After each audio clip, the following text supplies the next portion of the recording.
Okay, all right. Good afternoon, good evening. Welcome. Thank you for stopping by. Today, let me just fix Facebook and Twitch the usual. We're going to be talking about this Chicago woman. Story was sent to me by BL. There's a couple other weird stories that if you guys feel like it, we can touch on it. Like the four men that went missing and their human remains were found. Um, but this one right now, make sure we're good. It's pretty, I don't know. I mean, I guess I'm not surprised this day and age. She is a woman that's had many issues, a long criminal history, issues with tenants, to the point where apparently the landlord had to change out the locks and then served her an eviction notice, and everything just went to hell. Hell in a handbasket. And she's had multiple encounters. And so we're going to look at some of that stuff. And there was even a lady that I saw that had said that she was almost killed by this lady previously, and that she even sung to her while trying to kill her, allegedly. So, just one second here. Are we live on Facebook? What's up? What's up? If you could hit like on the way in, I appreciate it. I was trying to find what to talk about today because I was doing all these errands and stuff that I couldn't do on Saturday to kind of make up. And I came across this story and I figured, let me just pop in at least, hang out for a little bit, cover one of these stories, and we can talk about it. And so I think we'll start with the presser while I'm trying to set up and figure out what in the world is going on with Facebook here. Apparently it didn't launch. So let's do this first. And the last name I'll spell. It's Up the volume. good evening, everybody. Yeah. Most said multiple calls to police. Apparently, I read like 3 calls, but in some other article said 5 because I think the previous day they were calling police as well for, like, I guess because of the altercations that was going on. Multiple calls and nobody. She was let go multiple times until the last time that she was arrested. And I believe she tried to attack this tow truck driver or whatever. We're here to announce murder charges against defendant Sandra, and the last name I'll spell. It's Kolalou. Kolalou. I know I talked about this. No problem. We talked about this case briefly yesterday, but on the 10th of October at approximately 6 or 7 p.m., officers were called to the address of 5919 North Washtenaw regarding a missing person, female, white, 69 years of age. And things unfolded very quickly when the officers arrived on the scene. The timeline is a little bit sketchy because so many different things happened at the same time. But tenants who live inside this residence with the victim had not seen the victim in a day, and they were concerned for her safety because one of the...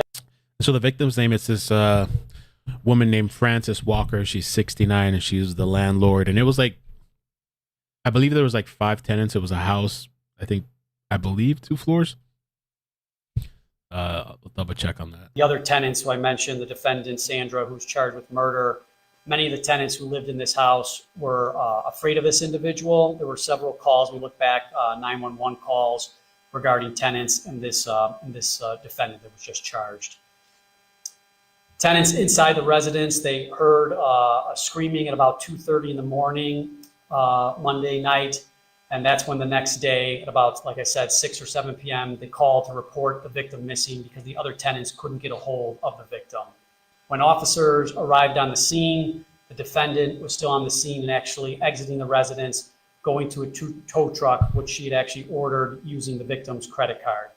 Officers attempted to interview her on the scene because the other tenants had mentioned that, we believe something's wrong. We can't locate the ordered using the victim exiting the residence, going to a tow truck, which she had actually ordered using the victim's credit card. So she killed and dismembered this woman, and she uses this woman's credit card, and I guess uses it and calls a tow truck driver. Officers attempted to interview her on the scene because the other tenants had mentioned that, we believe something's wrong. We can't locate the missing person, the person who actually owns the house, the victim. That individual, the defendant at that time, said that she knew her rights, didn't want to talk to the police, entered the tow truck and asked the tow truck driver to drive her to Foster Beach where her car was to tow her car. The tenants were afraid for the tow truck driver as well, so they exchanged information with the tow truck driver, explaining that they thought this individual was dangerous. The tow truck driver communicated with the tenants and explained when he got to Foster Beach that this individual had placed a large bag in a garbage can. Some of the tenants actually followed the tow truck over there, and they saw that there were some bloody rags in this garbage can. It's kind of crazy that like the citizens had to like take charge, do their own investigation, follow this tow truck driver, wait for them to leave, and then go look in the bag, because I guess the previous calls, the police, it seems like they didn't take it seriously, or maybe there was nothing they can do. So like literally the tenants are like involving themselves to get this taken care of. At which point, like I said, the police were already on the scene back at the house, but they notified the police, and then additional police officers went to this scene where they noticed the bloody rags. And when officers were originally on the scene with the tenants who lived inside the house, who reported the individual missing, they couldn't find any signs of blood or foul play. But once they found the bloody rags, the tenants and the police went in, and they were able to find some additional blood inside the tenant's room, at which point they discovered the gruesome remains in a freezer. At that point, like I said, all these things are kind of happening at the same time. I just want to thank the police officers and obviously the tenants who live in this place for coming forward and their cooperation with the police. The defendant at that time was still with the tow truck driver, and it actually had threatened the tow truck driver with a knife. Due to the communication between the tow truck driver and the tenants, officers were able to get to that scene immediately and place the defendant in custody for pulling a knife on the tow truck driver. And there's a video clip that I have that we're going to watch too, where the tow truck driver is talking about that incident where this woman pulls out the knife on this guy and she's ready to kill again. The defendant was then brought back to Area 3 Detective Division, where she immediately invoked her right to remain silent, and she has not had an interview with any police officer. She continued to invoke her right to remain silent. As I mentioned, after they discovered these gruesome remains, the detectives left the residence, secured a search warrant, and went back. And then that search warrant has revealed additional blood the detectives have found inside the victim's bedroom. They found blood on some knives inside the residence, and then unfortunately discovered, like I said, those gruesome remains in a freezer. At that point, the detectives, as I mentioned, the garbage can was taken down. Which, by the way, they're saying that her torso still hasn't been located. So they found like her arms, her legs, and her head. Torso still missing. I don't know, maybe she discarded it in the trash somewhere. And I was talking to somebody today on the phone. Oh, it's not funny, but like it seems like we're hearing more and more of like dismemberments and people just going to the extreme. And this is apparently over an eviction. Down to the medical examiner's office, and there were bloody rags and linens found in that garbage can. Detectives continued to investigate this crime all day and worked with the cooperation of the other tenants who resided in this residence, who fully cooperated with the police. And then just shortly ago, working with the state's attorney's office throughout the night and throughout the day, were able to secure charges of first-degree murder against the offender and concealment of a homicide. I could take some questions. I know that a lot unfolded at the same time, so I understand there might be some questions regarding the timeline, but I'll do my best to answer any questions you guys have. And real quick, once again, I just want to thank the detectives and the officers involved. The 20th district officers did a remarkable job trying to coordinate with the tenants in the house, and the detectives obviously have worked through the night the last 40 hours or so. So I want to thank everybody who cooperated in order to get this dangerous offender off the street. Ron Terry with CBS 2. I have two questions for you. You mentioned that there were calls Really low. to 911. Were those recent calls, and how far back did they? Yeah, so I actually was talking to the detectives about that. So they, during the course of their investigation, trying to charge this offender, they went back and just saw whether 911 calls for their residents. So I don't have the exact answer, how far they went back, or the details of the calls. That's still something that I'd like to hear those 911 calls. they're looking into. I'm going to take you through, there's an article that I have that, well, if you missed the beginning, we're going to go through kind of the mini timeline, and we're going to listen to some of the news clips as well.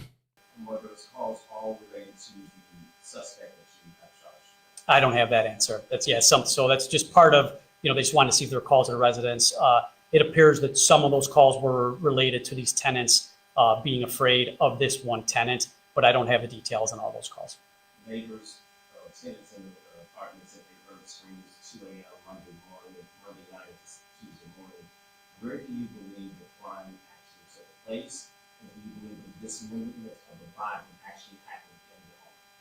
So we have to speculate a little bit here, which we obviously don't like to do, but based upon the totality of the evidence, the detectives believe the crime actually occurred in the victim's bedroom, and then they do believe that the dismemberment took place on the first floor of that residence. That part, without the defendant talking, it appears it possibly could have been done with large butcher knives. Wow.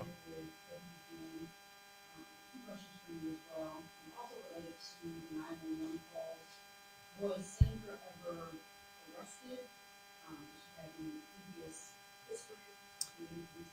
She does have a previous criminal history for some misdemeanor offenses. It doesn't appear, but like I said, we still have to go backwards on all these 911 calls to see if she was ever placed in custody for any of the calls that came through. So I don't have the answer to those specific calls, No, but she does have not. a criminal history for some misdemeanor offenses. Long ass criminal history, I believe. We're going to get into it too. I have another article that has that information.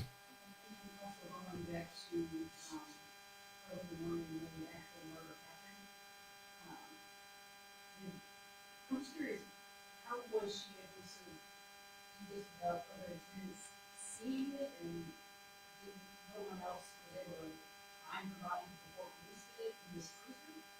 So, and I don't want to get too detailed into this, but the way the residence was set up is there were a couple of apartments on the top floor, we'll call it the second floor.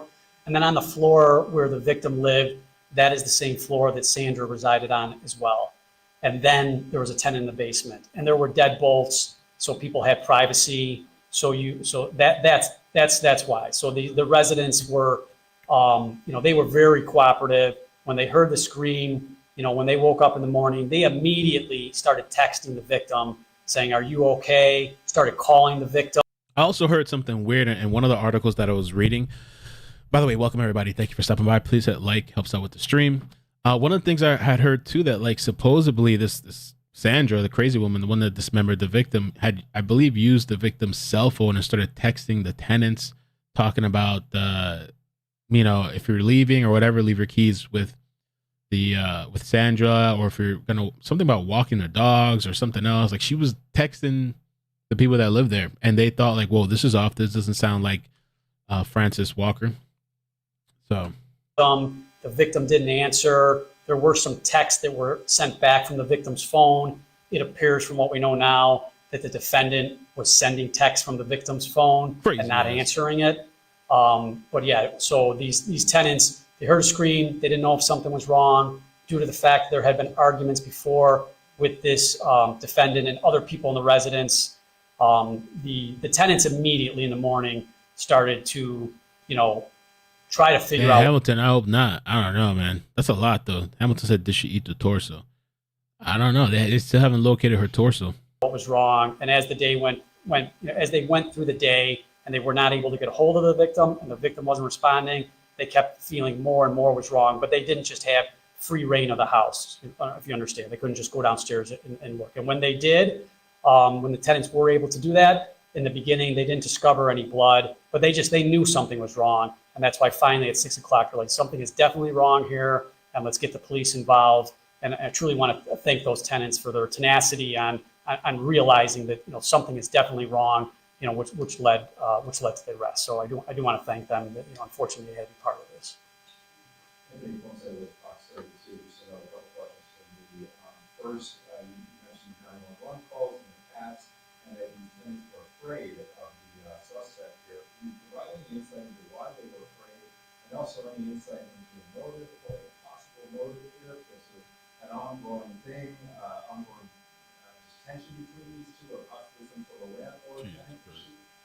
So for the possible motive, like obviously we mentioned, the defendant invoked her right to remain silent. But for the possible motive, kind of going backwards to the other tenants being a little bit afraid based upon some aggressiveness with this one defendant.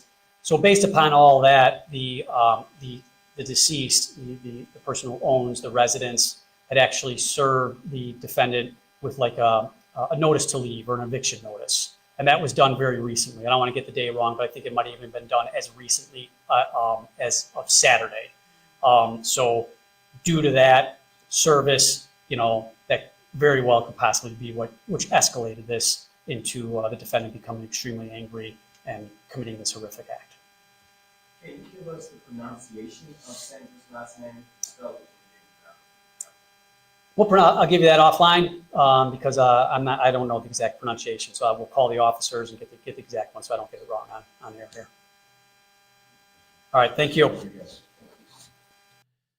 Thank you, Shelly, for the super chat. Appreciate it. BL had sent me this too, and apparently, I don't know too much of this situation, but apparently this woman, so on the profile of Sandra, she was like pretending, she used somebody else's photo.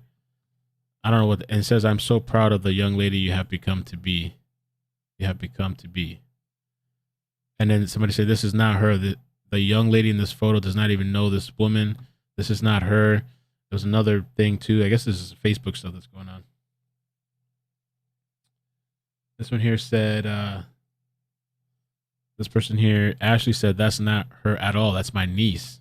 Stop using this as your profile picture. It's not you. It's my great niece who graduated basic training, reported you. This pic is not Sandra's stolen photo. This is not her. The young lady in this photo doesn't even know this woman." And apparently she has multiple Facebooks. I always think people that have, I don't know, this is kind of, I've always thought people that have multiple Facebooks, I mean, I'll give you a pass at having two. Once you have more than two, it's sus to me. And it's almost always come to be true that it's something sus about that person. When you got a bunch of Facebook profiles, who has time for that too, to make multiple Facebook profiles and log into all the various, I don't know, it's like weird snake behavior. All right, I'm gonna go through this somewhat of a detailed timeline, and then we're gonna watch the video clip, and then we're gonna go through the criminal history, and we're gonna see the tow truck driver. I hate that keeps doing that. So Kolalou, I know it's not pronounced like that, but I'm gonna go with Kolalou. 36 is charged with one felony count each of first-degree murder and concealing a homicidal death in the murder of 69-year-old Frances Walker. She was also charged with one misdemeanor count of aggravated assault with the use of a deadly weapon on allegations that she pulled a knife on a tow truck driver who unwittingly took her to dispose of the remains. I don't know why this guy, I mean, I guess he was trying to be nice. The murder happened in a house at 5919 North Washington Avenue, just north of Thorndale Avenue, in a quiet community of bungalows and two flats. Stephen Tying Mather High School is located just a couple blocks to the west, while Greenbrier Park, Wolfie's Hot Dogs, and other popular spots are located on Peterson Avenue, about a block north. In a proffer, Assistant Cook County State Attorney Ann said 5 tenants, because I saw somebody ask how many tenants, 5 tenants were renting rooms in the wood frame house with a white aluminum siding and paying rent to Walker, which I saw somebody else ask, and I'm kind of curious too how much the rent was over there. Both Walker and Kolalou had rooms on the first floor, and a tenant also occupied the basement. Okay. So the landlord and the killer both lived on the first floor. Each floor of the house has a full kitchen and bathroom. Each tenant only uses the kitchen and bathroom on their floor. So I guess you have to share it. Each floor has one. So you got to share it. So the killer and I'm assuming the killer and the landlord had to share a bathroom and a kitchen, I guess. Kolalou moved into her first floor bedroom in July of this year. On Friday, October 7th, having received multiple complaints from other tenants about Kolalou, Walker changed the locks on 2 doors in the house to keep Kolalou from going into the basement. This woman was creeping around, going into people's rooms, doing I don't know what, where another tenant lived. On Sunday, October 9th, Walker went on to post an eviction notice on Kolalou's door. McCord Rodgers said at 11 p.m. that night, Walker and Kolalou were seen quarreling about the eviction. Around 2:30 a.m. Monday, other tenants heard loud bangs as Walker and Kolalou quarreled. The basement tenant heard the defendant screaming and what sounded like a dish breaking. The basement tenant heard the victim's voice trying to calm down the defendant, and that was the last time she heard the victim. The upstairs tenant also heard a quarrel and texted Walker to see if she was okay, but Walker did not respond. And the upstairs tenant did not hear Walker's voice after that either. The upstairs tenant heard more activity on the first floor in the early morning hours, including what sounded like one person pacing and furniture being moved. Beginning at 6, and why all this time? What do we got? What time frame we got? From at least 2:30 a.m. Now we're at 6 a.m. The upstairs and downstairs tenants started getting texts from Walker's phone, which told them to allow Kolalou to care for Walker's dog and to give Kolalou their keys if they moved out. So now this crazy woman's texting the tenants from the victim's phone. The tenants thought something was very off, and at noon Monday, the basement tenant called police. Damn, all that time. Jesus. Police came, spoke with Kolalou and the basement tenant, and left. Bye. The police showed up and left. I guess they didn't see anything. Maybe, I don't know. Around 5:40 p.m., another tenant in the house filled a missing persons report for Walker, and police came again. This time, the officer knocked on the doors and windows of the first floor and asked Kolalou to come out, but she did not. At 5:44 p.m., Kolalou called a tow truck driver or whatever and asked to go out about 3 miles to Foster Beach, where her car was parked. The tow truck arrived 45 minutes later, and Kolalou walked out of the house with a large plastic bag in hand. But officers stopped Kolalou for the second time that day before she left, and she gave them consent to search her room. She dropped the garbage bag and accompanied officers to her room at the back of the house. Nothing of interest was found there, so police let her go. A witness looked back in the black plastic bag, or garbage bag, while Kolalou was gone, and found paper, greeting cards, and several white tied bags in it. The witness also reached inside the bag and felt something heavy inside, like sand. Meanwhile, the tow truck had been waiting outside the whole time. A witness earlier described by police as one of the tenants told the tow truck driver what was going on, and the tow truck driver gave the witness his business card. Finally, Kolalou got into the tow truck with a plastic bag, the black one, and they went to Foster Beach. When they got to the beach, Kolalou got out and shoved the garbage bag into a trash can. The tow truck driver talked to the tenant witness on the phone and told the witness what he saw doing with the bag. The tow truck driver then took Kolalou and her car to the mechanic shop. Meanwhile, 3 tenants, including the one who had looked inside the bag, they drove to Foster Beach and waited at a distance until the tow truck driver left with Kolalou. So the tenants now, they're all on a mission. It's not that far. I guess I think they said 3 miles. All the tenants are involved, and they're communicating with the tow truck driver. They're doing the work to figure out what the hell is going on, because we keep calling the police and they just, all right, see you. No, thank you. So now we got to go and find where this lady dumped these bags and what she's doing with the, evidence. And so the tow truck driver then took Kolalou and her car to the mechanic shop. Meanwhile, the 3 tenants, including one who had looked inside the bag, drove to Foster Beach and waited at a distance until the tow truck left with Sandra. The tenants opened the trash can and found several white garbage bags. The person who had looked in the bag back at the house recognized the white bags. Police rushed to the scene and found paper and greeting cards in the bags, as the tenants in the house had seen earlier, but they also found pooled blood and blood-soaked rags. Meanwhile, back at the house, a tenant found blood in Walker's bedroom, their Kolalou's bedroom, and in the common area.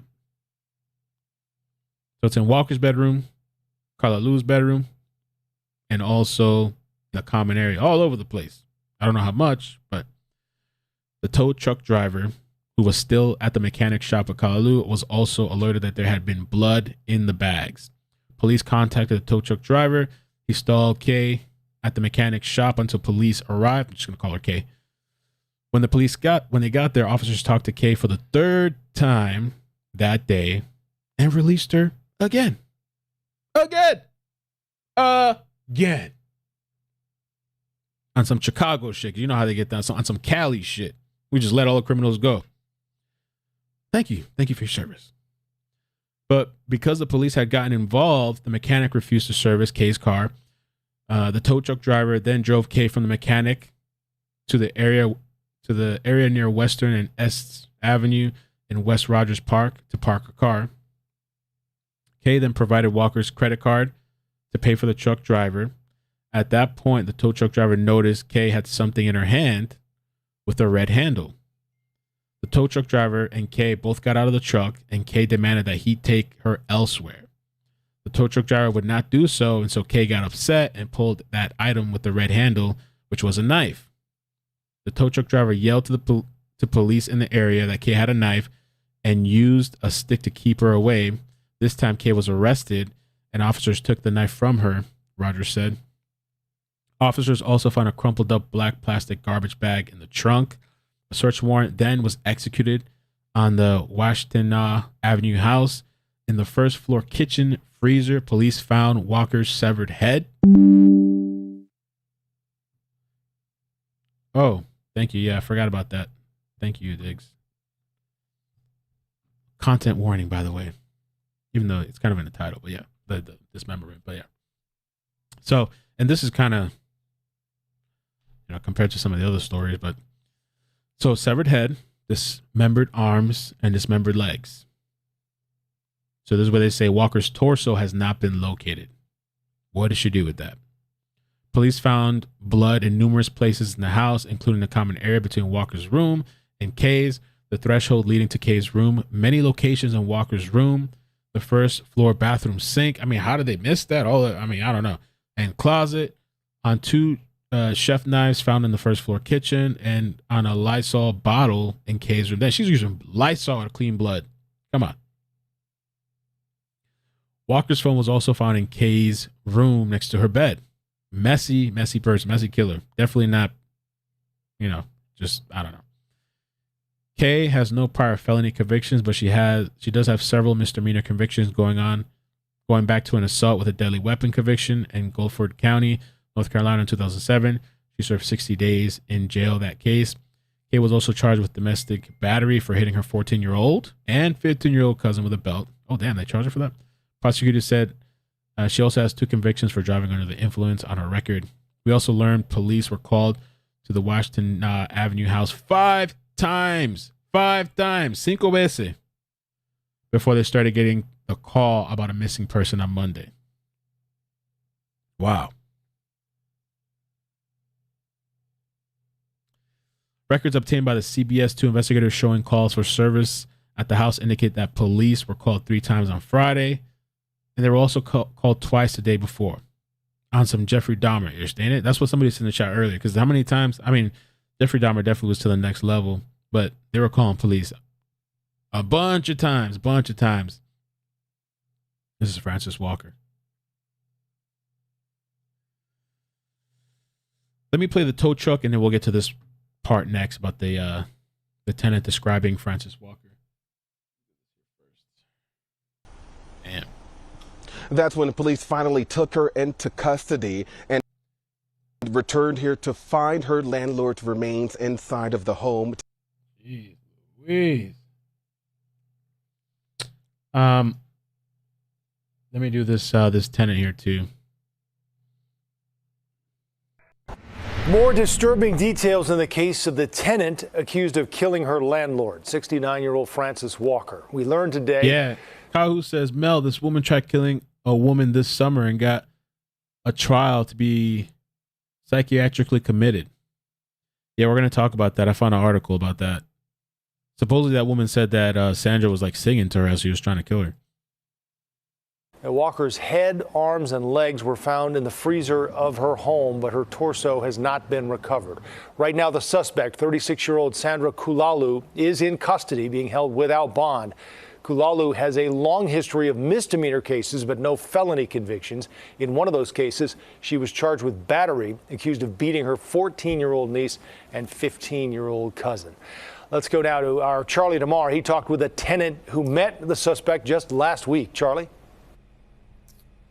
And Joe, that tenant that we spoke to wasn't home during the murder, but she says that she met Sandra last week. She describes that interaction as pretty ordinary and nothing really stood out to her. But some of the tenants were afraid of Sandra, and tonight we're learning why. She was just the nicest person. She took me in, and when I had financial issues, she said, "It's okay. You pay me when you pay me." Ellen Roden rented an upstairs room from Frances Walker, who was remembered for her generosity and kindness, especially when someone needed a place to stay. She was just so gentle. She was so gentle. Roden moved in just before the pandemic and last saw Walker on Saturday. She had expressed some concerns around the house. She did not seem worried or nervous. Roden says those concerns centered around Sandra Kolalou, a tenant in the house who had been served with an eviction notice after she made some tenants nervous. Walker even changed some of the locks for safety. What she said was that Sandra had been going into the tenants in the basement, her bedroom, without permission, leaving notes, threatening notes saying, "Go back to your own country." And knowing What? Damn. that this was over a possible eviction. Fran's never been the one to say, Damn, Sandra been telling me go back to your country. Wow. "Get out this minute." You know, The she gives hell? you 30, 60 days. I can't imagine anything making somebody that angry to do something like that. Kolalou is now charged with murdering and dismembering her landlord inside the home. Walker's head, arms, and legs were found in the freezer. Her torso has not been You found. can't make this shit up, huh? Bloody rags were discovered inside a garbage can at Foster Beach. The sadness, the anger, the confusion, the disbelief that, you know, something like this happens. Roden's sense of safety and comfort that she once felt inside the home forever shattered. This is not going to be forgotten. This is not something that we're going to just go back to normal anytime soon. Tenants are allowed back into the house. It's no longer a crime scene. Roden says she's been back a few times to grab some personal belongings, but she's not staying at the house right now. She doesn't know if or when she'll feel comfortable doing so. In the Arcadia Terrace neighborhood, Charlie DeMar, CBS. Oh. All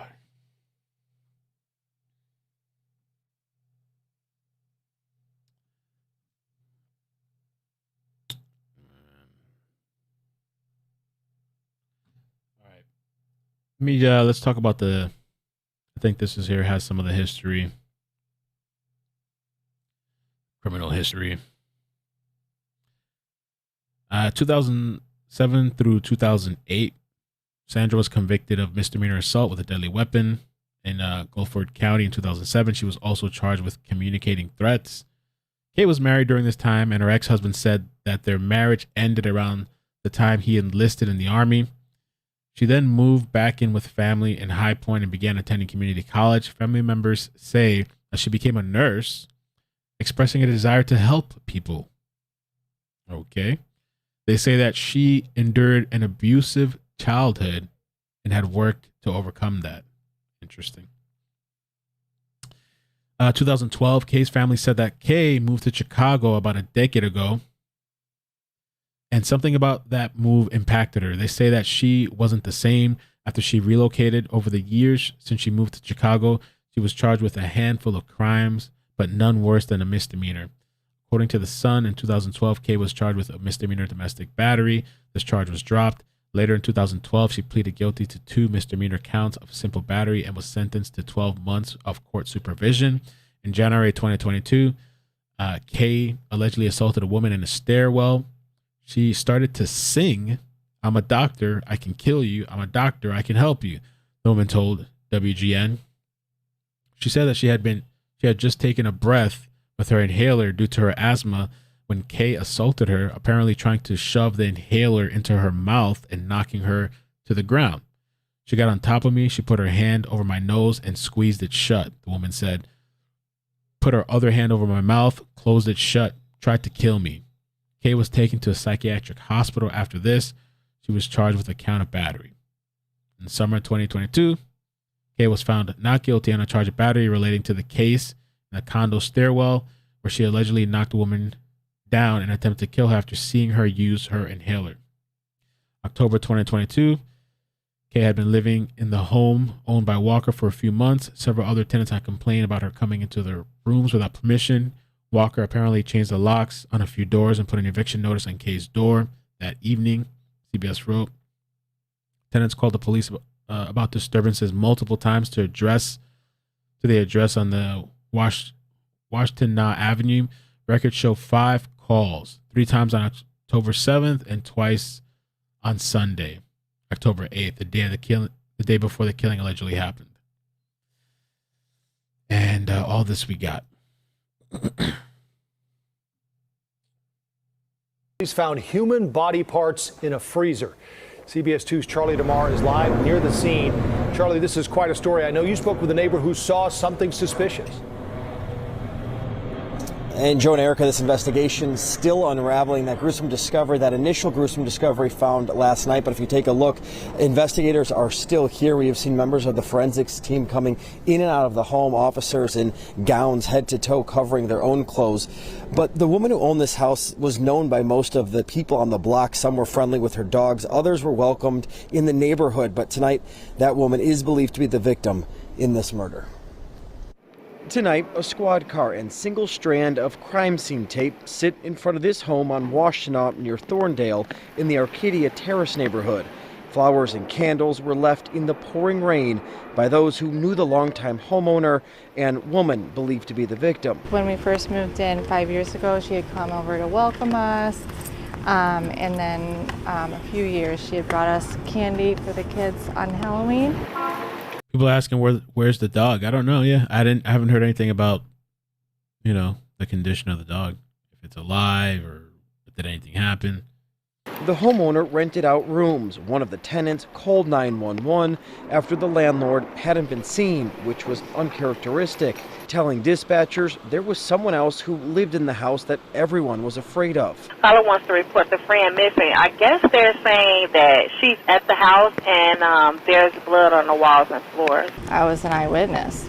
I think I saw something going down. Phoebe Salzman says while walking her dog, she saw a woman lugging what appeared to be a heavy plastic bag out of the home. I thought it was strange because I thought, why is she coming out of the house towards the street when her trash can is in the back? And I recall also the woman was wearing a black puffy coat, and I thought, that's weird. It's 70 degrees outside. Police said the suspect called a tow truck to help her move the plastic bag. And we learned that this individual dumped a large plastic bag in a garbage can at Foster Beach, and detectives were able to go to that garbage can. Officers then searched the north side home. They eventually discovered human remains in a freezer. The tow truck driver tells CBS 2 he had no. I think you're right. That person that said about the dog, there's an article here from WPSD Local. Frances Walker's family believes her dog was killed also. Let me pull it up on the screen for you guys. Yeah,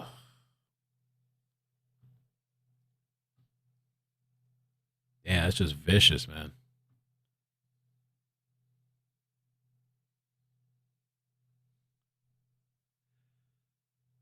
Let's see where it says.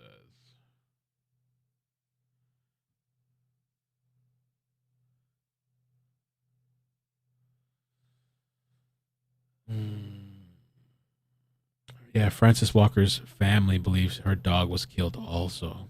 I wonder if, you can't confirm it, I guess. Wow. Damn, this woman is just... No idea the woman riding in his truck with the plastic bag was possibly connected to a homicide. He says the woman pulled a knife on him, but he was unharmed.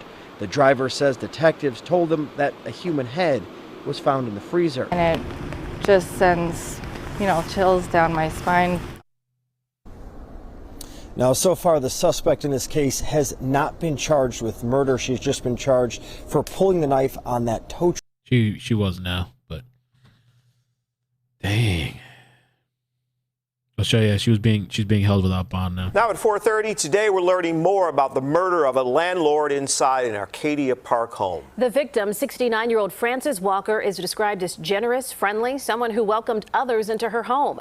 Right now, no bond for the murder suspect. CBS 2 investigator Megan Hickey joins us live from outside the home in Arcadia Terrace with the new gruesome details coming out of court. Megan. Right, Jim and Erica, and I do want to warn our viewers that some of these details are very disturbing. In particular, the fact that the victim's severed head, arms, and legs were found in a freezer in this home behind me, but her torso is still missing. Prosecutors say 36-year-old Sandra Kolalou was one of 5 people renting a room in this white house from Frances Walker. The other tenants had issues with Kolalou, and on Friday, Walker changed the locks on 2 doors to keep her out of other areas of the house. Then on Sunday, Walker posted an eviction notice on her door. Tenants said they heard Walker and Kolalou fighting about it. The basement tenant heard the defendant screaming and what sounded like a dish breaking. Did we watch this already?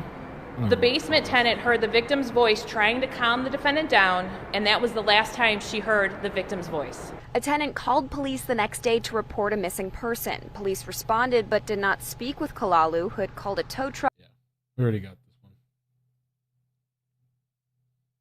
Described as caring and generous. Frances Walker was dismembered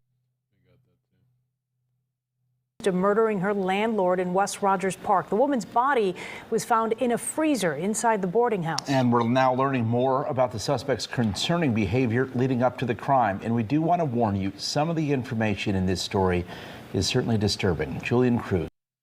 Kind of all the same information. Okay, this is attack, a jury trial finding her innocent. He's innocent. Going to the jury trial. Amazing. Kolalou charged. Now she goes off to kill. With the first-degree murder of Fran Walker, the late 67-year-old boarding house owner.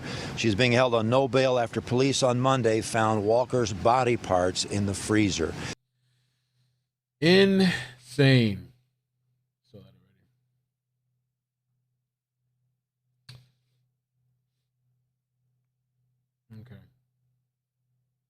Okay, so a couple of things, because I figured sometimes we have these little sessions where I come in and it's like we cover some of the weird stories, and there's a couple more we can hang out for a bit. I think the next thing, let's do these 4 men. Now, this story was sus. You guys remember this story where they're talking about, because they came out with a new press conference today. They had a presser today. So before we get to the presser, I'm going to play a little clip. I going to tell us a little bit about the story, but these 4 men apparently had gone biking in their search for 4 missing men who were last seen riding their bikes last Sunday. What I had heard and what I'd seen is it was some sort of sketch-ish involved, that allegedly they were going out there to rob or do some criminal activity, and I guess they must have ran into the wrong people, because now their bodies were found. I don't know if were these people dismembered too? Oklahoma murder mystery. 4 friends went on a bike ride and never returned home. Now remains have been found at a nearby river. News Nation's Kelsey Kernstein has the latest on this investigation. Kelsey? Yeah, Natasha, police say that it took authorities hours to recover the bodies found in the river. A medical examiner's confirmation could come as soon as tomorrow to confirm the remains found match these 4 men. This is what I would call evidence that there's potentially foul play involved. And what I'm being told is allegedly, word on the street is they were supposedly going to rob this scrapyard. The scrapyard owner is now missing. Yeah, it's kind of crazy. And this was a post on Twitter. I was posted this earlier as well. They have confirmed all 4 bodies to be the missing men. Allegedly, they were on their way to commit a crime, perhaps burglary. All men were shot and then dismembered. 2 dismemberment stories. And I have heard of stories like that where people, they're just in the business of stealing scrapyard metals. I don't know, copper. What kind of, anybody know in the chat? What's some of the ones that sell for a lot? They steal these parts and they make a lot of money. I had a friend that he's into the lawn mowing business, but he does like actual, like, not just grass, but the trees and like gardens. He does really nice, beautiful work. And what he told me too is like when he parks out, he's parked his truck. There's been a couple of times where people will roll by and try to steal the tools out of his truck. One time it actually happened. They tried to chase the guy and he disappeared. There's people that do that kind of stuff. And I guess these people, you know, sadly had to run into, okay, they're saying copper, metal, aluminum, fridge parts. That stuff sells. Cadillac converters, that's expensive, right? Yeah. That's what I'm hearing, man. Let's play this clip. Okmulgee police now believe they may have found the remains of these 4 men who went missing after going on a bike ride together last Sunday night and haven't been seen since. A passerby notifying law enforcement. They saw something suspicious protruding from a river southwest of Okmulgee, about 45 minutes away. Officers responded and discovered what appears to be multiple human remains in the river. Officers are now sifting through digital evidence, going door to door, and awaiting phone records. With the latest phone data suggesting that the 4 men rode their bikes in the opposite direction of the river, where the remains have been found. Authorities saying there are no known motives or suspects at this time. If these are your loved ones, all we're doing is switching focus, and we're going to work just as hard to find out what happened to them as we did trying to find them.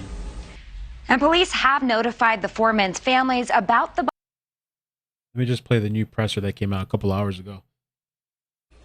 Based on information obtained during the course of the investigation, we believe the men planned to commit some type of criminal act when they left the residence on West 6th Street. That belief is based on information supplied by a witness who reports they were invited to go with the men to, quote unquote, hit a lick big enough for all of them. That's the thing, man. You're doing that kind of stuff. You don't know what kind of people you're going to run into that are not going to play that shit. It's, I don't know. It's crazy. We do not know what they planned or where they planned to do it. Task force officers continue to investigate and will do so until all leads are exhausted. A very methodical search was conducted Saturday at the salvage yard on 20th Street, as well as surrounding properties. Nothing remarkable was observed inside the salvage yard, but evidence of a violent event was discovered on an adjoining property. The owner of both salvage yards, Joe Kennedy, is considered a person of interest, but no charges have been filed. Investigators would like to speak with him again. Mr. Kennedy was reported missing Saturday night and may be suicidal. He is...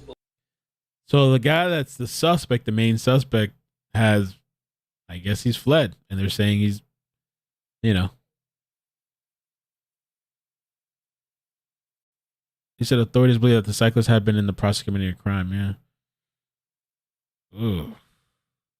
And it says here that they were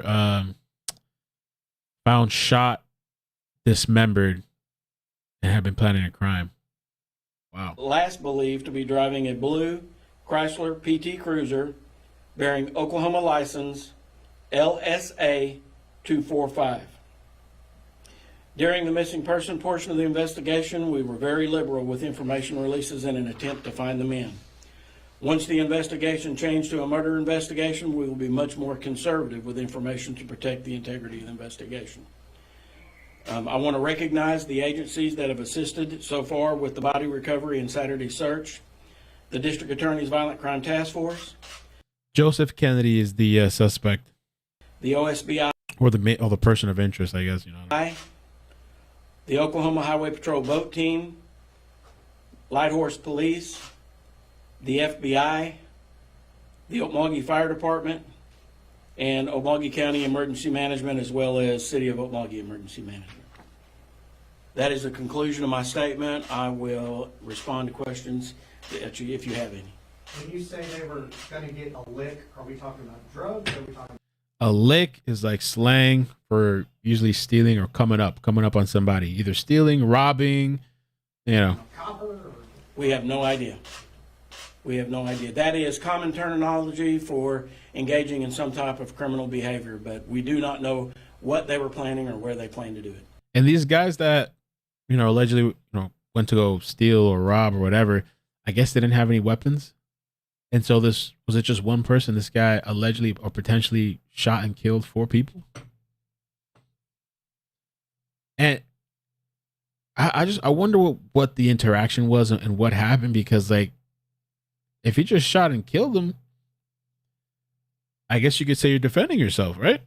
If they were broken, if they're on his property trying to steal. But then if you dismember them and dispose of the body, I guess not, right? Or can you still? Probably not, right? You can't still get it. Or what kind of charges they bring on him? Will we get a picture of Mr. Kennedy here pretty soon? Will you send that out? Mr. Kennedy is a person of interest that we would like to talk to, and currently not a suspect. I probably won't release his photo unless and until he is named a suspect. His photo's out already. When was the last time y'all spoke to Mr. Kennedy? Friday afternoon. What are you telling the families about just kind of working this case and how you're trying to get them answers? All of the information that I just provided you, I provided the family earlier this morning. I have assured them that nothing changes except the focus of the investigation. We have worked around the clock all week. We were out all weekend, and we will continue to work at the Folks said, yeah, when you try and hide the bodies, you've gone off the defense part. same pace that we've been working to try to find out exactly what happened to their loved ones and who did it. Have you found the bicycles yet? We have not. We still are missing the bicycles, and unfortunately, I have no description of the bicycles. And that's weird too. What would they do with the bikes? Like, why get rid of the bikes? They hide them somewhere? Were they hoping the bodies weren't going to be found? At least one, and we believe all of the boys had multiple bicycles, and there's no way to know which ones they were on. Have you recovered the weapon, the gun used in the shooting? We have not. Do you know what type of weapon it was? Handgun, rifle? I'm not releasing that information.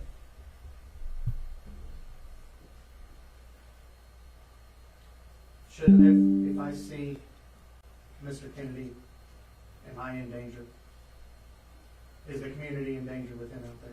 I don't have any evidence to indicate that Mr. Kennedy is a threat to anyone else, but I would use caution.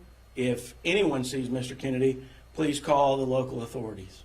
Can you tell us what evidence was recovered at the second salvage yard or property nearby? We're not releasing that yet. Have you ever in your tenure had something like this before? I've worked over 80 murders in my career. I have worked murders involving multiple victims. I have worked dismemberments. But this case involves the highest number of victims. And did that guy do it by himself, or is there other people? I mean, allegedly. They're not calling him. They're saying he's a person of interest. But if it was him, did he do that himself? Did he have help? Like, what's the situation? And also, you got to think about, they got this information based off of a witness. And it says investigators base that belief on a witness who had been invited to come along as the man planned to hit a lick big enough for all of them. Imagine you're that person that decided to say no and go against the pack and make your own decision. And then now you're hearing what happened to these people that you were going to go with. You would have been deceased as well. Wow. it's a very violent event. So I can't say that I've never worked anything like it, but it's right up there at the top. So reason to believe that the victims were placed in the river on Sunday evening?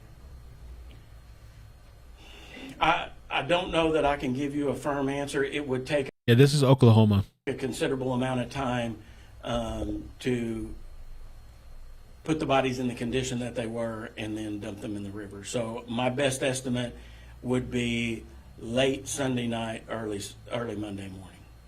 When you said on CNN over the weekend the bodies have appeared to be in the water for a while, did the water do anything to the condition of these bodies to make your investigation harder? Is that what you said? Water always affects decomposition. And depending on temperature, depending on the current flow, there's a lot of different factors that do that. And I would defer to forensic pathologists to better explain that than I. Whenever water is involved, it makes it much more difficult to identify evidence. And we are methodical at every scene, but we have to be extra methodical when we're dealing with a body of water because it's so easy to miss evidence. When you last spoke with Mr. Kennedy, was he cooperative? What was his state of mind like? He appeared to be cooperative. He was not antagonistic. Is that property where the event happened, is that his property as well, or just the salvage yard? No, it is not his property. That property belongs to the property surrounding the salvage yard. And maybe for ease, I have since discovered that Mr. Kennedy referred to the South 75 location as the salvage yard and the 20th Street location as the scrap yard, which may make it easier to keep track of what we're talking about. So the scrap yard belonged to Mr. Kennedy. The property surrounding the scrap yard belongs to 3 different businesses. And that property you're talking about is the one where the violent event looks like That's correct. It was on one of the other pieces of property. Did these men have a relationship with Mr. Kennedy before? Were they employees? Are they relatives of any kind? Not that I'm aware of. Mr. Kennedy has denied knowing them, and obviously I can't ask the victims, but I don't have any reason to believe that there was any pre-existing relationship. With them being cut up into pieces, is there a chance somebody's going to find something down creek or something like that, or do you believe you have recovered everything? I believe this morning we recovered the last piece. We recovered the majority of the remains Friday night. Yeah. We made an additional recovery yesterday, and we recovered what I believe is the last piece this morning. Were the bodies tied down to weight them down in the river, or were they just kind of falling free? I didn't see any evidence that there was an attempt to weight them down.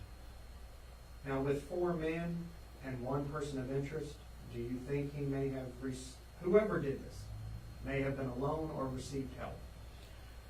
Whenever I conduct an investigation, I always develop theories, but I don't publicize those until I have evidence to support them. At this point, I don't have any evidence of anyone else being involved. Have you spoken with the family members before you met with us, and how are they doing? I did speak with the family members. They were upset.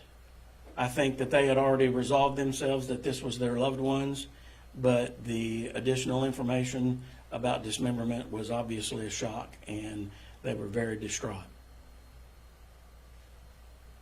What's next? A lot of work. We were still waiting on cellular telephone records. We have requested additional video surveillance from businesses in the area. We'd like to talk to Mr. Kennedy again. We continue to get tips of sightings.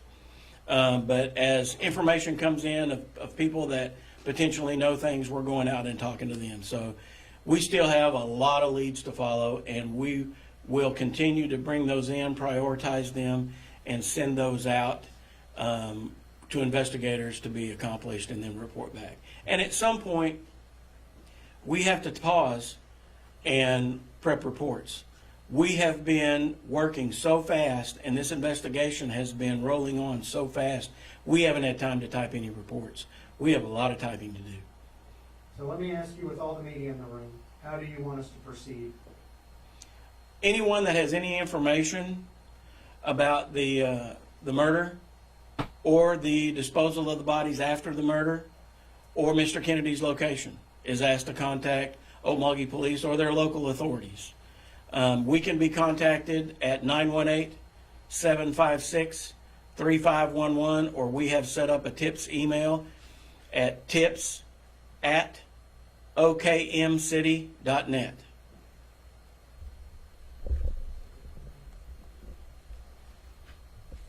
All right, thank you, folks. That's crazy, man.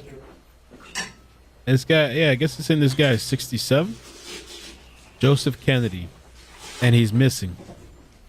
And so at first he was talking to police. I guess they had spoken to him. They said He seemed to be cooperating, or what they say, at least not antagonistic. And now he's gone. I don't understand why not put out his picture, though. If he's missing, I know that they're not titling him as a suspect, I guess, person of interest, but if he's missing and a danger to himself,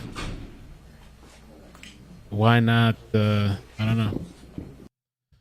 Yeah, and so one person did all that. I mean, it's possible, but one person did all that. Even the guy in Merced County that killed that family and the baby, that disgusting, had his brother somehow involved. There has to be, I don't know, just my thought and theory. Maybe there has to be some other people that at least know. Let's see. Fresh, thank you for the post. Update. Let's see. Police have now located the person of interest vehicle behind a business in Morris. Records show Joe Kennedy is currently on a 10-year deferred sentence in Oklahoma County. Records show he was convicted in 2013 of assault and battery with a dangerous weapon for shooting at 6 men who broke into his salvage yard.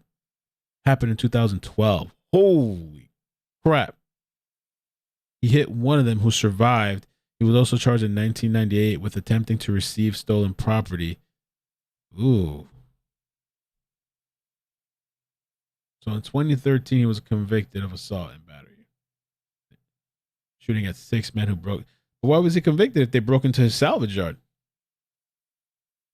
At 6 men who broke into his salvage yard. Happened in 2012. Damn, so he was popping.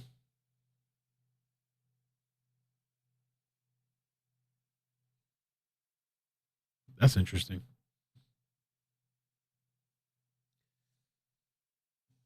All right. I mean, we might have to follow back on this story if it keeps developing. I don't know. It's weird. I'll probably clip this for Facebook too. Okay. Let's bring on this next story. I think there's 2 other stories that I want to bring on as well. PRC2 News. And I've seen a couple of people talking about this. More craziness and insanity. Child allegedly PRC2 News begins right.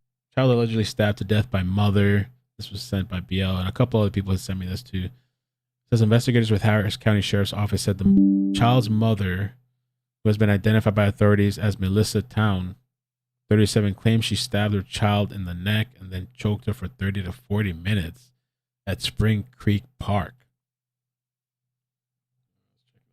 Right now with breaking news. Good evening and thanks for joining us tonight. I'm Sion Rhodes. That breaking news alert coming out of the Tomball area where a child has died after deputies say she was stabbed allegedly by her own mother. This all unfolded at Spring Creek Park on Brown Road near Park Place Drive. Family members rushing that girl to the hospital, but she could not be saved. KPRC2's Bill Barajas live at Tomball Regional Hospital now. And Bill, you just heard from investigators. What's the very latest? Yeah, that press conference took place just about 20 minutes ago here at Tomball Regional, where that 5-year-old little girl was pronounced dead. Harris County Sheriff investigators say the child was stabbed in the neck by her mother. They also tell us that mom brought the child in her own vehicle to the emergency room. Nurses and doctors came out to find the child was already deceased. Investigators said the young girl's mom claims the child was stabbed at Spring Creek Park at about noon today, but investigators say they have been unable to find a scene there. They tell us they are currently interviewing mom to try and determine a motive in this case. The child does have a wound to the neck, which is consistent with what the mother said. However, we believe that she was probably killed someplace other than inside the vehicle at this point. We're still in the early stages of the investigation. We do not have any confirmed information on the mom, the child's history with CPS, or any medical records at this point in our investigation. We are told that by investigators that mom does have a history of being homeless. We are in the process, investigators are in the process of trying to contact family members at this time again to get more information. We're live from Tomball Regional. Bill.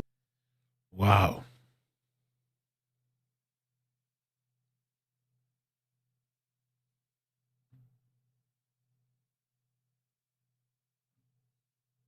Developing story, a mother accused these of killing parents, her 5-year-old daughter in Northwest Harris County. Now, this morning she was scheduled to face a judge just about an hour ago. Rilwan Belogan's live on the story from downtown Houston. Rilwan?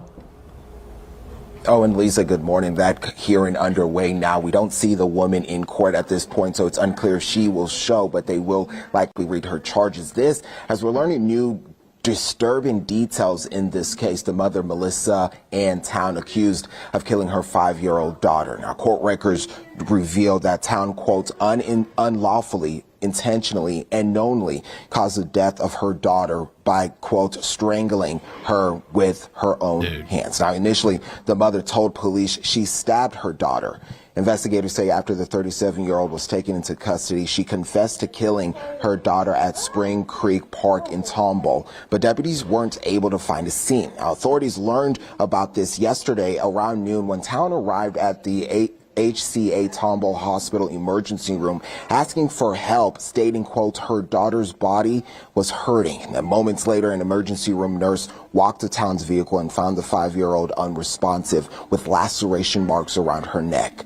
The little girl pronounced dead minutes later. Now a look at Town's criminal history. We found several incidents in Montgomery County and a 2018 arrest in Tomball for, quote, kicking a public servant. Now, again, we do expect she's scheduled to appear in court. It's unclear exactly if she will show, but we do expect her charges to be read live.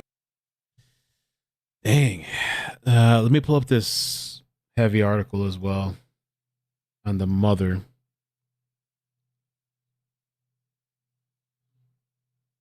Melissa. So she was arrested October 16th, yesterday, after driving to a nearby hospital with her daughter's body. Town has been charged with capital murder and booked into Harris County Jail. Gonzalez said Town was not present during the initial probable cause court hearing on October 17th, but it was held in her absence. During the court hearing, prosecutors said the girl screamed out, "I've been good," as her mother, oh my God, was killing her. The news station reports. Town told, that's fucking horrible. I didn't want to hear this shit. Town told police it took her 30 to 45 minutes to kill her child. According to prosecutors, the girl is identified in court documents only by her initials. Oh my God. Melissa Town is accused of cutting, strangling, and suffocating her daughter in the park before driving to a hospital with the child's body partially wrapped in plastic and mesh bags. On Facebook, Gonzalez said the case was investigated by Harris County Sheriff's Office, homicide, and CSI investigators. According to Gonzalez, Town drove to a hospital emergency room where her 5-year-old daughter was found in her Jeep Cherokee, partially wrapped in plastic and mesh bags. I mean, I just can't even imagine, too, like, being at the hospital and just coming out and just seeing that, or what this child went through, or just like the person that you trusted in this world, the person that provided for you, the person that's shitty as hell, but you don't know any better. This is the person that's providing for you, turning their back on you. The child had what appeared to be a laceration and possible ligature marks on the child's neck. Town admitted to killing her daughter. According to the criminal complaint filed by Harris County Court, Town is accused of strangling her daughter by choking her and smothering her with a bag. Court documents state Town also stopped her daughter's breathing by covering her hand with her mouth. Gonzalez said the girl was also cut or stabbed with a knife, which police say they found in Town's possession when she was searched prior to her arrest. According to KKTV, when Town arrived at the HCA Houston Healthcare Tomball Hospital, she asked the hospital staff for a wheelchair because her daughter's body was hurting. An emergency room nurse walked with Town back to her Jeep Cherokee, where the nurse found the 5-year-old unresponsive. Yo, I cannot imagine, like, working, just being in the ER, or, you know, you're walking out to the car and, like, you just, to find a child in that condition. Town told police she killed her. Town told police she killed her evil daughter because she didn't want to deal with her anymore, according to court documents. Okay, watch this. So for the record, Ms. Town is charged with capital murder of a child under 10 years old. Ms. Kennedy, state's position, please. Your Honor, in this case, the state filed a motion requesting a no bond as the defendant is currently charged with a capital offense. that of capital murder. The state is against a pretrial release, requesting to refer the decision of bond to the district court. A few facts from the case. The offense date is going to be October 16th, 2022. Officers were dispatched in reference to a deceased 5-year-old child. When officers arrived, they made contact with the mother of the deceased child, later identified as the defendant.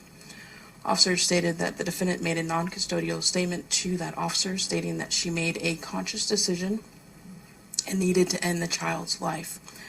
The officers stated that the defendant told them the offense occurred at Spring Creek Park. When officers detained the defendant, conducted a pat-down for weapons, found a knife in the defendant's pocket. A doctor at the hospital pronounced the child deceased. Officers located the complainant lying in the floorboard of the passenger side of a motor vehicle, inside of a laundry mesh bag covered with a blanket. Officers spoke with a nurse who stated that the defendant approached her asking for a wheelchair for her daughter. The nurse asked the defendant what was wrong with the daughter. The defendant stated that her body was hurting. The nurse proceeded outside to the defendant's vehicle, found the complainant lying inside of a laundry mesh bag on the floorboard of the passenger side. The nurse stated that she opened the laundry mesh bag, turned the complainant over to where she saw that her throat had a laceration. The nurse stated that there was bruising around her neck, eyes, and mouth. Officers then transported the defendant to the police station, conducted a custodial interview, read the defendant her Texas statutory warnings. The defendant admitted to taking her daughter, the complainant, to the park. The defendant stated she drove her motor vehicle toward the ravine inside of the park. The defendant stated they exited the vehicle. She grabbed a bag that contained a knife, trash bag, and a laundry mesh bag. The defendant stated that they walked further into the woods. The defendant stated she had the complainant get on her knees. The defendant knelt behind the complainant, grabbed her hair with the defendant's left hand while utilizing the knife with her right hand, sliced the complainant's throat, causing a laceration. The defendant realized the knife did not kill the complainant because the complainant began to scream and fight. The defendant stated that she immediately placed the trash bag over the complainant's head. The defendant stated that she had a hard time strangling the complainant and that she continued to strangle her for approximately 30 to 45 minutes. The defendant stated that the complainant yelled, "I've been good," and the defendant replied, "Stop fighting it." The defendant stated I mean, that shit is just like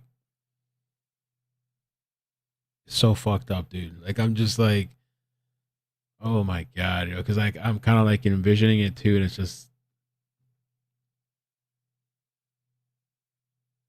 like you don't even have like words for these people, man, that do this kind of shit. And these people have no remorse. See, I was talking to my mother today about like just killers in general. Like, we were specifically talking about Cruz, and just like there's some people that just I don't know what it is. They're not incapable of having any kind of remorse or anything. And I guess you could say mental health. I'm just so tired of that shit. Fucking like, I don't know, man. That she was able to sit on top of the complainant while covering her mouth with the defendant's hand, placing the trash bag over the complainant's head. The defendant stated that she then placed the complainant inside of the laundry mesh bag to carry her to the vehicle. The defendant stated she wanted to dispose of the complainant, so she decided to take her to the hospital. The defendant stated she wanted to end the complainant's life because she was an evil child and did not want to deal with her anymore. When officers observed the complainant, she had a laceration on her neck, bruising around the neck, eyes, and mouth.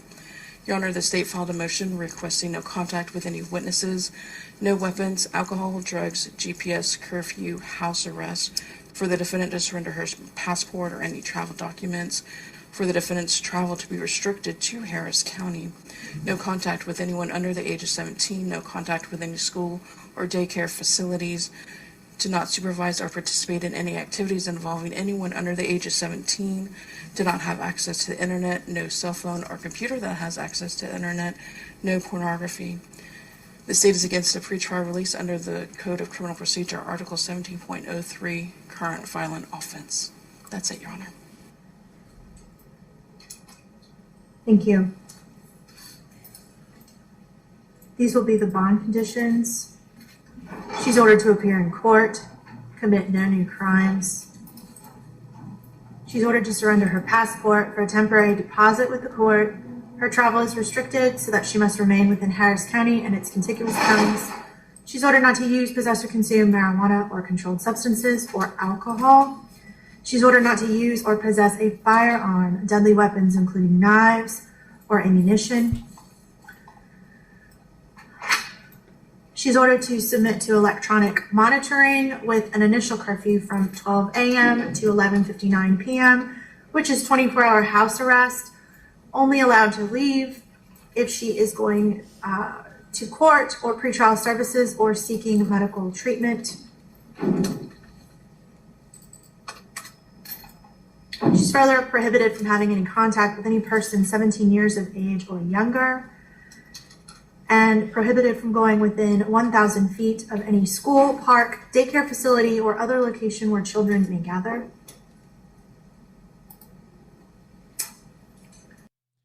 Disgusting, man. I'm sorry for the people here that I didn't know they were gonna get that graphic either. We were kind of talking about it, but then to hear them, just fucking, I don't know, man. So it says during the probable cause hearing, which can be watched above here, prosecutors said Town told officers at the hospital she made a conscious decision and needed to end the child's life. Prosecutors told Town told them the incident occurred at the Spring Creek Park in Tomball. Prosecutors said in court a doctor at the hospital pronounced the child deceased. Officers located Town's daughter lying in the passenger side of the floorboard of the passenger side of a motor vehicle inside a laundry mesh bag covered with a blanket. During the court hearing, prosecutors said a nurse stated that she opened the laundry mesh bag and turned the victim over and saw that her throat had a laceration. The nurse stated that there was bruising around her neck, eyes, and mouth. According to prosecutors, Town was interviewed by police and admitted she took her daughter to the park and drove her to a ravine where they exited the vehicle. Prosecutors said Town then got a bag containing a knife, laundry bag, trash bag, and walked her daughter into the woods. Prosecutors said Town told her daughter to get on her knees and then knelt behind her, grabbed her by the hair, and sliced her throat with the knife. Prosecutors said Town realized the knife didn't kill her daughter. She began to scream and fight. According to prosecutors, Town told police she then put the trash bag over her daughter's head and had a hard time strangling her daughter, and did this for 30 to 45 minutes. And then daughter yelled. So I mean, we heard all that shit. Town Town told police she also sat on top of her daughter and covered the girl's mouth with her hand while still holding the trash bag over her head. Prosecutors said she then put her daughter in the mesh bag to bring her to the vehicle. She then drove to the hospital. According to prosecutors, Town told police she wanted to end her daughter's life because she was an evil child and that did not want to have to deal with her anymore. Town has previously been arrested in Harris and Montgomery counties on charges including harassment, assault, criminal mischief, and trespassing. Court records show. It's a picture here of her. Melissa Ann Town has a history of arrests in Harris County and also in nearby Montgomery County, according to online court records viewed by Heavy. In Harris County, Town was arrested in June 2018 and charged with criminal mischief, a misdemeanor. Court records show. She was also accused of smashing a man's headlights and windshield with a tire iron. Court records show. Also in June 2018, Town was arrested in Harris County and charged with misdemeanor trespassing, according to court records. She was sentenced to 20 days in county jail in August 2018, according to court records. The criminal mischief charge was dropped after the trespassing conviction records show. In a third June 2018 case, Town was accused of assaulting a jail deputy by kicking him while she was being moved to another cell. Records show she was sentenced to a year in jail in August 2018, and the conviction was dropped from felony assault to misdemeanor, according to records. In Montgomery County, Town also has multiple misdemeanor arrests and convictions. In June 2016, Town was charged with criminal trespass. She was convicted and sentenced to 10 days. Wow. In June 2016, she was charged with resisting arrest and later sentenced to 40 days. Records show. In 2018, Town was charged with harassment, and she was sentenced in October 2018 to 45 days in jail. In 2019, Town was charged in Montgomery County with criminal mischief and criminal trespass. In the criminal mischief case, she was accused of damaging a man's vehicle. Court documents show she later pleaded guilty but was not sentenced to jail. Records show her most recent arrest was in Montgomery County in January 2021. She was accused of resisting arrest. According to court documents, she was later sentenced to 3 days in jail with credit for time served. Melissa Town, whose Facebook page is filled with rambling rants, has 3 other children. Imagine that. Was not the girl's custodial parent. What? What? What?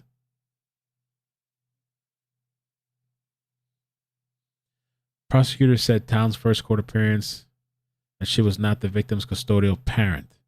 Authorities did not say who the custodial parent was or why Town had the girl at the time of the murder. I mean, that's a big effing question. The victim's father and other family members haven't commented on her death. The Texas Department of Family and Protective Services said in a statement to ABC 13, Child Protective Services is investigating this tragic death alongside law enforcement. The child's mother, Melissa Town, does not have prior history with CPS, but specific details of CPS investigations are confident. Of course, they always use their shit. They don't have to be accountable for nothing. According to law, Miss Town has 3 additional children ranging from 2 years old. Well, I mean, I guess she's locked up, but they need to look at who these kids are with, though. Who's she leaving these kids around now? Who else? Is anybody else crazy in the family, too? 2 years old to 18 years old who are safe and have been with other family members. Okay, I hope so. Melissa Town's Facebook page is filled with rants about her children and her family. According to her Facebook page, Town lives in Magnolia, Texas. Was born in San Antonio, Texas. She went to Laverna High School and was married. Town, also known as Melissa Sears, studied at Lone Star College and has worked in fast food restaurants and in security, her Facebook page shows. So the thing is with this, is this something, did CPS give her custody? Is that what this is again? Or did she take somebody's child? Or did somebody just leave her in the care of this kid?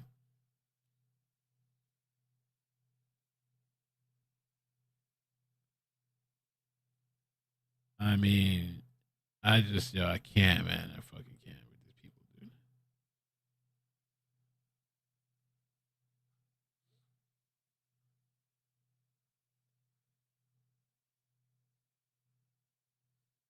Let me see. Does she have videos on her Facebook page?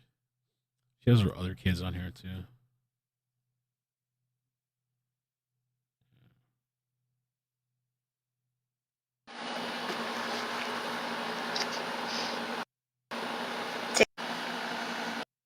I'm gonna show that a little bit. We'll see. 5, Town is being held in Harris County Jail on a $15 million bond. A mental health evaluation has been ordered. Court records show Town is being held at the Harris County Jail on a $15 million bond. According to court records, it was not immediately clear if she has hired or been appointed an attorney who could comment on her behalf. Her next court date, a preliminary court appearance, is set for October 18th. Oh, let's see if we can catch that tomorrow. I don't know if they're gonna show us another feed. According to court records, Harris County hearing officer John Clinton ordered an evaluation by jail staff to determine if Town has mental illness or an intellectual disability. The report will be filed under seal to the court at a later date. According to online records, Town was charged with capital murder of a victim under the age of 10 years old. According to court records, she faces up to life in prison without the possibility of parole or the death penalty if convicted, according to Texas state law. I mean, I'm just, bro, like the more and more I read about this, whose child is that then? How did she even have custody of this child then? I'm wondering now what's the situation with that?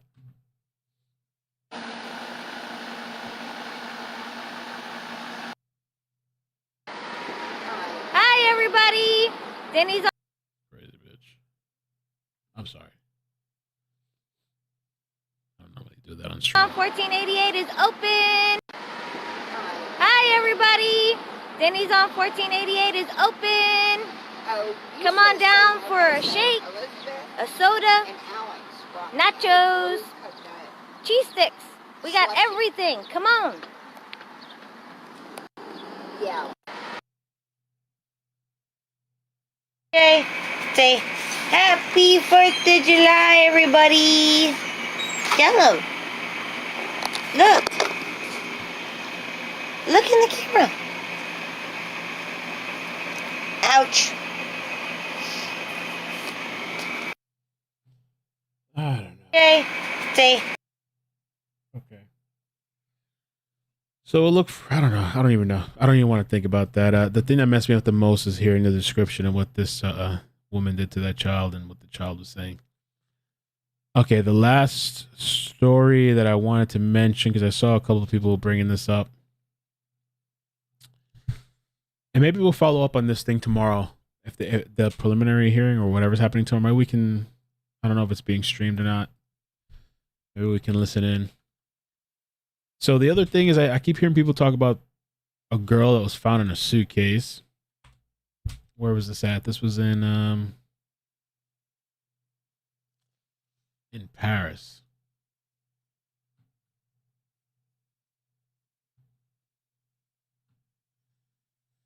Girl, 12 years old, found deceased or dead in a suitcase in Paris with mysterious numbers on body. Police say numbers 1 and 0 appear to have been placed on the child's body by a device. Okay. The suitcase containing the girl's body was found on Rue des Hautes Poules in Paris.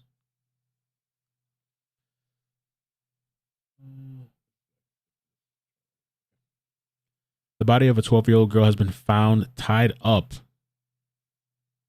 A suitcase in Paris, according to reports. The victim had suffered several cuts to her throat, was discovered with feet and wrists bound and unexplained numbers on her body.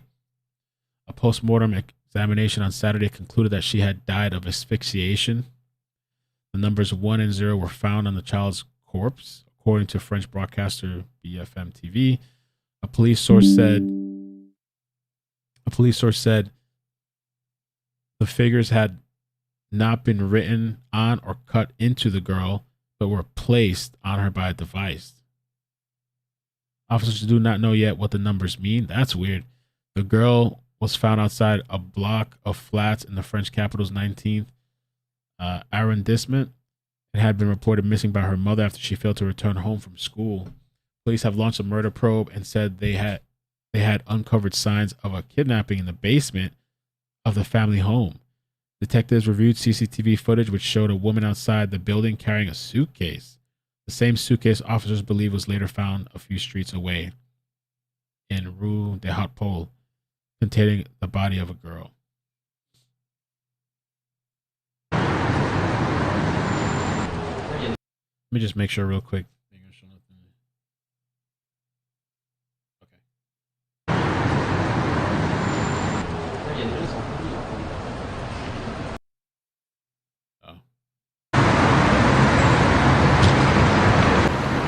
So what could that be? The numbers, like, is it? Don't they have like those guns or something? Not an actual gun, but like those. I wonder how big.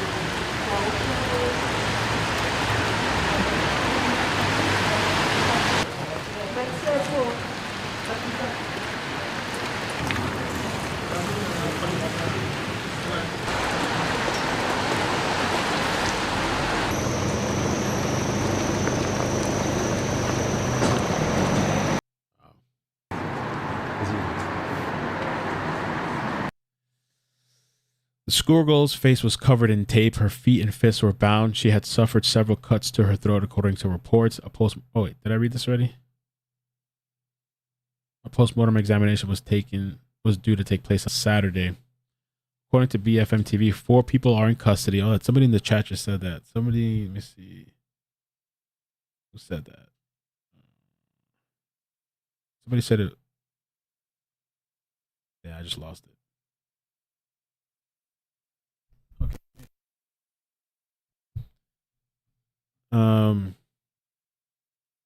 I lost it, but somebody said, I don't know if, not Armenians, was it?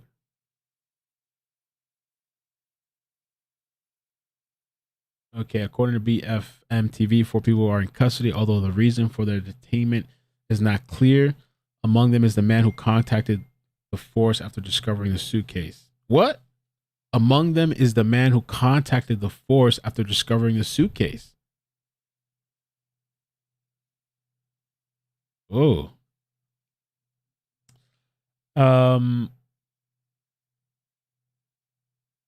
me see. Glenna, nice. Thank you for the super chat earlier. People are just going crazy everywhere. Hi, Mel. Hey, Lilac, 8-month membership. Thank you so much. Give your daughter a big hug from us. 4 kids. Thank you. Appreciate that. Lilac, been a member for 8 months. Oh, I just read that. I'm tripping. Leslie P, thanks so much for the super chat. I'm a bit behind the chat, but how can the mother get bond when she confessed she planned it? Not even head of the moment. I'm sick. Insomniac Queen, thank you so much for the super chat. Peace, rest, hope, love, and light to all the children.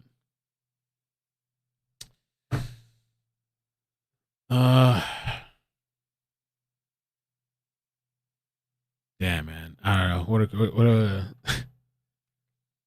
I've been like doing this stuff for a couple of years, and it just seems to me, and I think statistically in some places the crime is increasing, but even these atrocious acts seems to be like on the rise. I don't know what it is, man. But I have to head out. Thank you guys so much for joining. I really appreciate it if you could hit like on the way out. I'm gonna timestamp this live stream after, so whoever's rewatching can skip to wherever they want to skip to. I'll probably post some clips on Facebook, shorter clips, and also I heard people, I guess on the internet, I got people like 2 or 3 people message me and they're like, "Oh, people are saying that Quentin was found." I haven't seen anywhere that I can confirm that. Not one single place on the internet yet. So, I'm on standby and waiting, but I haven't seen any credible source of information that says that. So, we're just waiting. And I think that's it. Thank you guys so much. Appreciate it. Take care of yourselves and peace. Yeah, seriously, man. That kid, the worst thing for me tonight was that kid with the mother. It was horrible.